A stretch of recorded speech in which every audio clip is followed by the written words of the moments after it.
अब्बास अंसारी को supreme court से राहत मिली है, कल वो अपने पिता के फातिहा में शामिल हुए। इसको लेकर परिवार का आप लोग का क्या रिएक्शन रहेगा? माननीय सर्वोच्च न्यायालय ने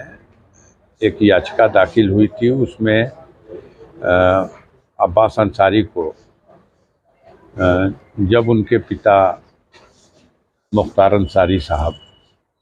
उनकी मिट्टी हुई तो उसमें वो शामिल नहीं हो सके थे,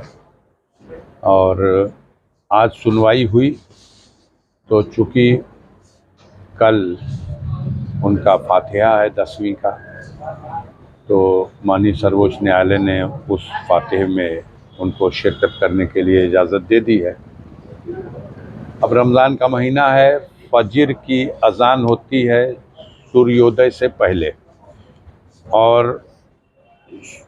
फजर की नमाज के फ़ौरन बाद कुरान शरीफ की तिलावत का सिलसिला यहाँ शुरू हो जाएगा, और महिलाएं अंदर पढ़ती हैं और पुरुष जो है वो यहाँ, ये बरामदा है, यहाँ फातिहा होता है, यहाँ फातिहा पढ़ेंगे। ये दिन भर ये कुरान के पढ़ने का सिलसिला जारी रहेगा, और सूर्यास्त से पहले ये पढ़ने का सिलसिला बंद करके और मगरिब की अज़ान के साथ रोज़ा अफ्तार होगा, और फिर दिन भर में जो कुरान शरीफ पढ़ी गई, जितने पारे और जितने ख़त्म, वो सब कलेक्ट करके एक जगह उसको तरतीब दे के लिखा जाएगा, और फिर हाफिज़ जी और मौलाना साहब, ये लोग सब लोग, परिवार के सारे लोग मज़ार शरीफ पे जा कर के, उनकी कब्र पर जा कर के फातिहा पढ़ कर के, और जो कुरान पढ़ी गई है उसको बख्श देंगे, और अल्लाह से दुआ करेंगे कि इसका सवाब जो है उनके हिस्से में, और उनकी मग़फ़िरत के लिए, उनके गुनाहों को माफ़ करने के लिए, उनको जन्नत में आला मुकाम अता करने के लिए, उन्हें शहीद का दर्जा देने के लिए ये सब दुआ मांगी जाएगी। ये प्रोग्राम कल का है। कल के इस प्रोग्राम में अब्बास के शामिल हो जाने की वजह से परिजनों को बहुत राहत हुई है कि एक कमी खलती थी, वो मुख्तार का बड़ा बेटा है, और ये बेबसी थी कि वो शिरकत नहीं कर सका मिट्टी में, न उन पे दफन करने के जनाजे में, न नमाज जनाजा में। अब ये 10वीं के फातिहे में शामिल होगा। 12 तारीख़ को जो 13वां दिन हो जा रहा, चूँकि 30 तारीख़ को दफन हुए थे, तो 30 तारीख़ के 13वें दिन यानी 12 तारीख़ को हम लोग जो उनके मग़फ़िरत के लिए दुआए ख़ास यहाँ फैमिली के सारे लोग करेंगे, उसमें भी वो शिरकत करेंगे। और 11 तारीख़ ईद का दिन है, तो ईद के दिन हम लोग इस ईद को एक खुशी का त्यौहार या हर्षोल्लास का त्यौहार नहीं मना पाएंगे। ये सभी धर्मों में होता है कि जिस त्यौहार के मौके पर परिवार में कोई ऐसी मौत हो जाती है, तो उस त्यौहार को, उसको खुशी के रूप में तो नहीं मनाया जा सकता, वो एक रस्म होगी। क्योंकि ईद का दिन एक रमज़ान की इबादत के सिले में अल्लाह के तरफ से इनाम देने का दिन है, इबादतों का के एवज़ में इनाम का, मग़फ़िरत का, बख्शिश का दिन है। इसलिए उस त्यौहार को तो सबको मनाना ही है, लेकिन हम सादगी के साथ उसको, और अब्बास चूँकि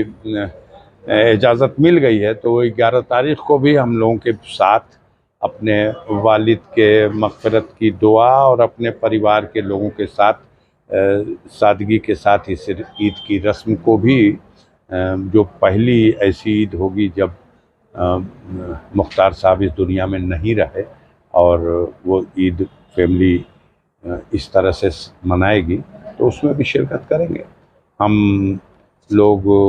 उम्मीद करते हैं कि जो माननीय सर्वोच्च न्यायालय का आदेश है, उसके क्रम में हम इसी तरह से सारे प्रोग्राम और इंतज़ामात करें कि हम उस आदेश का अक्षरशः पालन भी करें, और वो अब्बास जो जेल से आ रहे हैं, कस्टडी पेरोल उनको जो ग्रांट हुई है वो उस अवधि में अपने परिजनों से, रिश्तेदारों से या ऐसे तमाम घर परिवार या पड़ोस के जो ऐसे लोग हैं जो उनके गम में उनके साथ मिल कर के उनके गम को बांटना चाहते हैं और उन्हें हिम्मत और दिलासा देना चाहते हैं और उनके लिए दुआ करना चाहते हैं, हम सब लोग मिल कर के इसको मनाएंगे, यही हम कर सकते हैं। ऐसे में कल जब वो आएंगे तो क्या उसके लिए कोई टाइम फिक्स है, कितने बजे फातिहा के लिए जाएंगे या कभी भी जा सकते हैं? नहीं, फातिहा के लिए तो किरण डूबने के बाद, सूर्यास्त के बाद और फातिहा शुरू होने का जो कुरान शरीफ की तिलावत शुरू होने का जो वक्त है वो सूर्योदय से पूर्व फजर की अजान के बाद फजर की नमाज और नमाज के बाद कुरान शरीफ की तिलावत शुरू हो जाएगी और ये तिलावत का सिलसिला दिन भर चलेगा। सूर्यास्त से पहले इसे ख़त्म कर दिया जाएगा और अंतिम रोज़ा है, रोज़ा अफ्तार करने के बाद उनके कब्रिस्तान पर जा कर के जो कुछ दिन में कुरान शरीफ की तिलावत हुई है उसको वहाँ बख्श दिया जाएगा। ऐसे में अगर बात करें तो कल वो जो जेल से वहाँ कासगंज से आ रहे हैं तो क्या इसको लेकर प्रशासन से आप लोग की कोई वार्ता हुई है या तो जेल में सिर्फ आएंगे या सीधे घर पर आएंगे?